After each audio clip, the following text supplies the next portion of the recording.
In the besieged north, at least 179 people, including babies and ICU patients, were buried in a mass grave at Gaza's biggest hospital. 7 babies and 29 intensive care patients were among those buried after hospital fuel ran out. Here's a report. Inside Gaza's Al-Shifa hospital, rows of tiny newborns, some premature and wrapped in cloth for warmth. They're in grave danger with each passing minute. They've been taken out of their incubators because the hospital doesn't have enough power. Outside the hospital, Israeli tanks, which took up positions at its gates on Monday. Israel says Al-Shifa sits on top of a Hamas headquarters, using the hospital's patients as human shields, which Hamas denies. This video from Israel's military is said to show its soldiers delivering fuel for the hospital. Israel says it attempted to evacuate the babies, but was blocked by Hamas. Dr. Ahmed El-Mokhalalati is a surgeon that's been caring for them. He says they're slowly dying. Al-Shifa, which is Gaza's main hospital, has been a major hotspot of the war for weeks, taking in wounded or the homeless.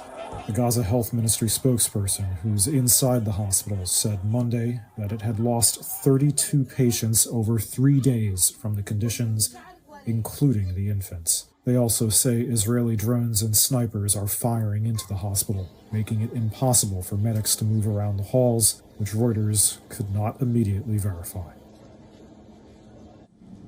Tommaso Della Longa is a spokesperson and manager of the media unit at the International Federation of Red Cross and Red Crescent Societies. He is now joining us live from Geneva. Mr. Longa, welcome to WION World is One.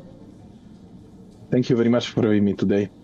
Now, Israel forces are trying to justify their attacks on hospitals. One of the IDF members went to a purported underground cell operated by Hamas that the IDF member claimed was being operated underneath the hospital.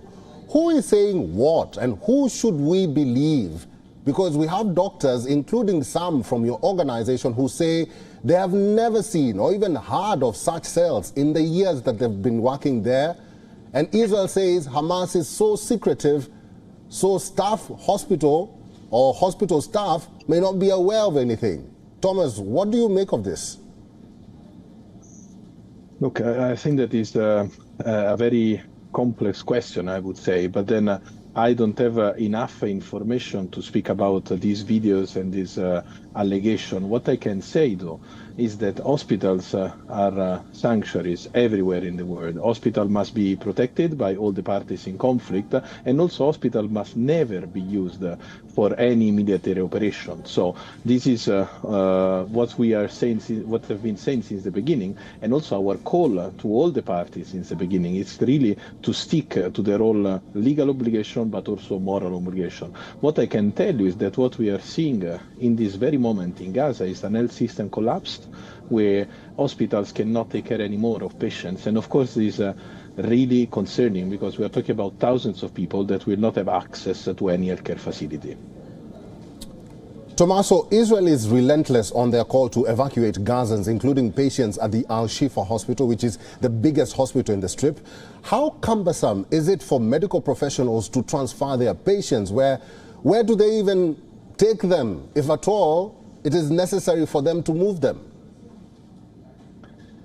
Yeah, I mean, I think that this is a kind of an impossible dilemma that we saw since the beginning of this conflict, where from one side the request was to evacuate, so doctors and nurses could have been like, find some safety but leave patients behind, or on the other side, staying in the hospital till the last moment not to leave behind anyone. Now, this is an impossible dilemma that no doctor and no nurse should ever face in his or her own life. The situation in the ground, it's really complicated, and of course the best case scenario would be to have hospitals up and running, receiving food, water, medicine and fuel, and receiving it in safety and have access to any other humanitarian aid. The reality is that the situation in Gaza is much more complicated than this, but at least what I want to underline is that in the north of Gaza people are still living, are still staying, and under international humanitarian law, it's legal obligation to protect civilians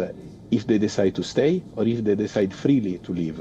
Because this is the other point. Civilians must be protected all the time. Tommaso, there are reports that some of the medical aid that crossed the Rafah border days ago has not reached some of the hospitals, including Al-Shifa. Could you confirm this for us, and what are they reporting could be the reason for the delay? Well, the reality is that I think that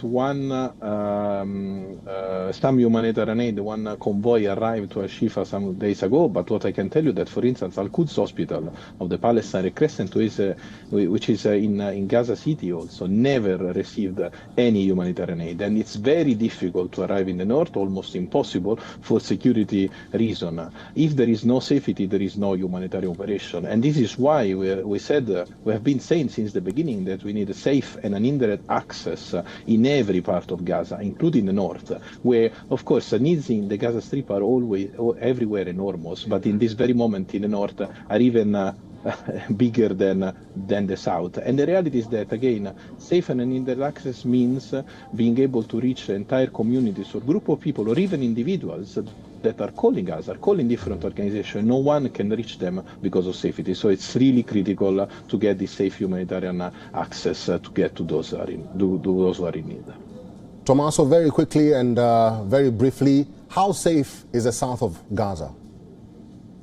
There is no safety in the Gaza Strip. The reality is that we can argue that the southern Gaza is safer than the north because of the heavy shelling, but at this stage there is no safe place in the Gaza Strip, and it is really affecting also the humanitarian operation.